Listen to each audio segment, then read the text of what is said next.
Touchdown, Alabama, let's get it. The process, no one can stop this. Hottest show in the streets, I bet you can't top this. Rammer, jammer, yellow hammer, come see how we rock this. Alabama fans, the best, there's no way you can top this. Recruiting news and interviews, just sit back and watch this. Recruiting news and interviews, just sit back and watch this. The process. Welcome to The Process. I am D. Scotty, recruiting analyst for Touchdown Alabama Magazine. As always, you guys can check out The Process every Monday and Wednesday on Touchdown Alabama's YouTube page. Alabama has just wrapped up their 2020 recruiting class as the traditional signing period, National Signing Day, comes to an end for the Crimson Tide. Alabama was able to keep 3 of their verbal commits as Jason Elijah Jones flipped his verbal commitment to the Oregon Ducks and signed to the University of Oregon as he will continue his academic and athletic career in Eugene, Oregon on next season. So congratulations goes out to Jason Elijah Jones and the rest of the Alabama commits who did sign with the University of Alabama as well. The Tide did miss out on a couple of guys, but I still feel that Alabama's 2020 recruiting class is in a good position, and that's what I wanted to look at on this episode of The Process. My 3 biggest takeaways from Alabama's performance on the recruiting trail today, National Signing Day, during the traditional signing period for the 2020 recruiting class. So with that being said, let's get the process started. There's no doubting the fact that Alabama did miss out on some targets they really pushed for during the month of January, especially when you look at guys like 4-star defensive tackle McKinley Jackson out of Mississippi and 3-star cornerback Ennis Rakestraw Jr. out of Duncanville High School in Duncanville, Texas. But Alabama's 2020 recruiting class in my mind is still in a good position with the amount of talent they acquired during the early signing period. On top of the 3 guys they did get a signature from on today, Alabama also pushed for guys like Alfred Collins and 4-star offensive lineman Cedric Van Pran, kind of sort of, and during the month of January as well. They hosted Cedric Van Pran for an official visit, but those guys choose to sign with Texas with Alfred Collins, and Georgia keeping 4-star offensive lineman Cedric Van Pran's commitment. Although Alabama did miss out on those guys, I still feel that Alabama's 2020 recruiting class is in a very good position. So that is my first takeaway from today, is the fact that Alabama's 2020 recruiting class is in a good position. It is one of the top classes in the nation. There's no denying that. I think they really fill some critical positions during the 2020 recruiting cycle, especially at the linebacker position with the inside linebackers they acquired in 4-star linebacker Jackson Bratton and 4-star linebacker DeMore Kennedy. And I think they also added some depth to the outside linebacker position, guys who could very well come in to compete for a starting outside linebacker position for Alabama next season. When you look at guys like Drew Sanders, Quindarius Robertson, William Anderson, Chris Broswell, all those guys could possibly come in to compete for Alabama at the outside linebacker position. Lengthy guys who Alabama really targeted at that position during the 2020 recruiting cycle. So I think Alabama's 2020 recruiting class is in a very good position with the talent that they do have coming in, especially at the outside linebacker position. They landed a trio of running backs and a trio of wide receivers. A couple of months ago, it did not seem like Alabama would even sign a large number of running backs, possibly just 2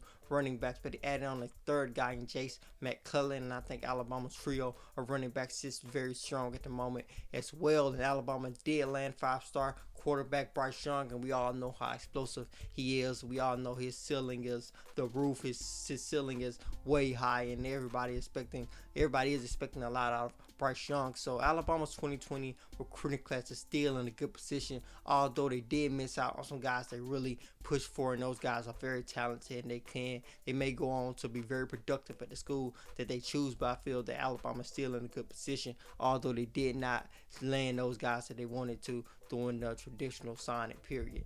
The second biggest takeaway has to come from Alabama's defensive line group, especially the interior defensive linemen they picked up in the 2020 recruiting class. When you look at 4-star recruits Jamarian Latham, Timothy Smith, and Jamil Burrows, all 3 are athletic defensive linemen, and I feel they're kind of getting overlooked at the moment in terms of Alabama's 2020 recruiting class. Nick Saban has expressed that he feels the interior defensive line group is a group that is a strength of Alabama's 2020 recruiting class. And I feel the same way because I feel those guys are very athletic, especially when you look at guys like Jamil Latham and Jamil Burrows, athletic defensive linemen who do not just depend on their strength, even though they may have had the strength to just power through guys at the high school level. Those guys are guys who really honed in on their skills, on their hand techniques, on their ability to shed blocks with their hands, doing the little things to get past blockers, get past bigger blockers, and get past guys who really can do some work at the offensive